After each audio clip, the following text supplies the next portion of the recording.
குறள் ஒன்று.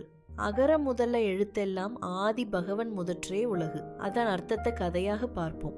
மழை தூறிக்கொண்டிருந்த ஒரு அமைதியான மாலை சிறிய கிராமத்தில் அருள் என்ற புத்திசாலி சிறுவன் வாழ்ந்து வந்தான். அவன் எப்போதும் மனதில் ஒரு பெரிய கேள்வியுடன் இருந்தான். இந்த உலகத்துக்கு ஆரம்பம் என்ன? ஒரு நாள் கிராமத்துக்கு ஒரு வயதான சந்நியாசி வந்தார். அவரை சுற்றி மக்கள் மரியாதையுடன் கூடினர். அருள் ஓடி சென்று கேட்டான், தாத்தா, உலகத்தில் பெரிய அறிவு என்ன? சந்நியாசி மெதுவாக சிரித்து, நாளை காலை கோவிலுக்கு வா, உன் கேள்விக்கு பதில் சொல்கிறேன் என்றார். அடுத்த நாள் அதிகாலையில் அருள் கோவிலுக்கு சென்றான்.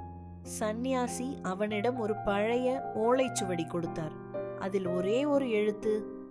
அருள் குழப்பத்துடன், இதுதானா பெரிய அறிவு என்று கேட்டான். சந்நியாசி அமைதியாக, அகரம் இல்லாமல் எந்த எழுத்தும் பிறக்காது, அதேபோல் அன்பு இல்லாமல் எந்த மனிதனும் உயர முடியாது என்றார். அந்த வார்த்தைகள் அருளின் மனதில் ஆழமாக விழுந்தன. அந்த நேரத்தில் கோவிலின் வெளியே ஒரு முதிய பெண் கனமான தண்ணீர் குடத்தை தூக்க முடியாமல் தவித்துக் கொண்டிருந்தாள். பலர் பார்த்தும் உதவவில்லை. ஆனால் அருள் ஓடிச் சென்று அந்த குடத்தை தூக்கி அவளுக்கு உதவினான். அந்த பெண்ணின் கண்களில் கண்ணீர் வழிந்தது. நல்ல மனசுப்பா உனக்கு என்றாள். அந்த நொடியில் அருளுக்கு புரிந்தது.